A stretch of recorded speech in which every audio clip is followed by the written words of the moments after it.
బండి సంజయ్ గారు, మీరేదో ఈ రాష్ట్రంలో ఆర్కే పాలన నడుస్తుందని, బీఆర్ఎస్ కాంగ్రెస్ ఒకటేనని, ఈ ప్రాసిక్యూషన్లు ఈ కేసులన్నీ నాటకాలేనని మీరేదో చెప్పడానికి ఈరోజు ప్రయత్నం చేస్తున్నారు. నేను ఒకటే అడుగుతున్నా మిమ్మల్ని, ఈ రాష్ట్రంలో మీరు ఆర్కే పాలన నడుస్తుంది, రేవంత్ రెడ్డి కేటీఆర్ పాలన నడుస్తుంది అంటారు. అసలు ఈ రాష్ట్రం 2014లో వచ్చిన తర్వాత మిగులు రాష్ట్రంగా ఉన్నటువంటి ఈ రాష్ట్రాన్ని అప్పుల రాష్ట్రంగా దోచుకొని పోయినటువంటి ఆ రోజున టీఆర్ఎస్ పార్టీకి మద్దతు ఇచ్చిందే బీజేపీ. మీరు అధికారంలో ఉండి ఏ రోజు కూడా నిమ్మకు నీరెత్తినా మీరైనా, ఆ రోజు మీరు ఎంపీగా ఉర్రు, మీ పక్కన కిషన్ రెడ్డి గారు అప్పుడు మంత్రిగా ఉర్రు, ఏ రోజైనా రాష్ట్రంలో జరుగుతున్నటువంటి ఈ దోపిడీని అరికట్టే ప్రయత్నం మీరు చేయలేదు.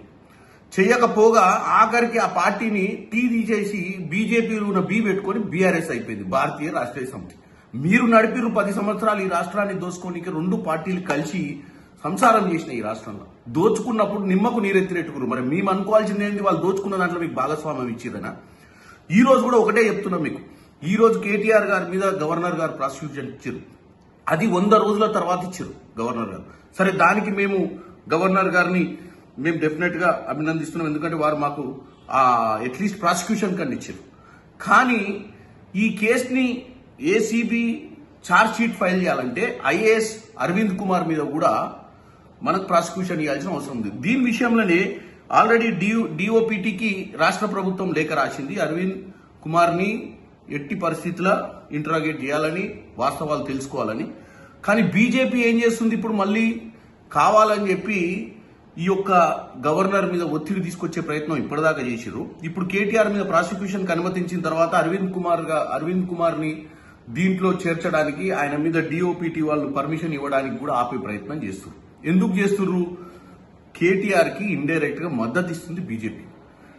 ఇకపోతే కేటీఆర్ గారు ఇది లొట్ట పీస్ కేసు, ఆ కేసు ఏం బిక్కుటో పీక్కోమని చెప్పిండు కదా, మా ఇంటికి బిక్కునే పరిస్థితి కూడా లేదు మీరని ఇప్పుడు కేసు కట్టినాం. మరి కేటీఆర్ గారు కూడా దీనికి సమాధానం చెప్పాలి. ఎందుకంటే ఉట్టిగానే ఇప్పుడు కక్ష సాధింపు చర్యలు, కేటీఆర్ లాంటి హైదరాబాద్ సిటీని గ్లోబల్ సిటీగా మారుస్తుంటే కేటీఆర్ ని ఇరుక్కున పెడుతున్నారని చెప్పి హరీష్ రావు గారు అంటారు. నేను ఒక్కటే చెప్పాలనుకుంటున్నా బీఆర్ఎస్ పార్టీ వాళ్ళు, ఈ రోజు కేటీఆర్ నిజంగానే తప్పు చేయకపోతే ఈ రోజు ఏదైతే ఎంక్వైరీ జరుగుతుందో దానికి సహకరించాలి.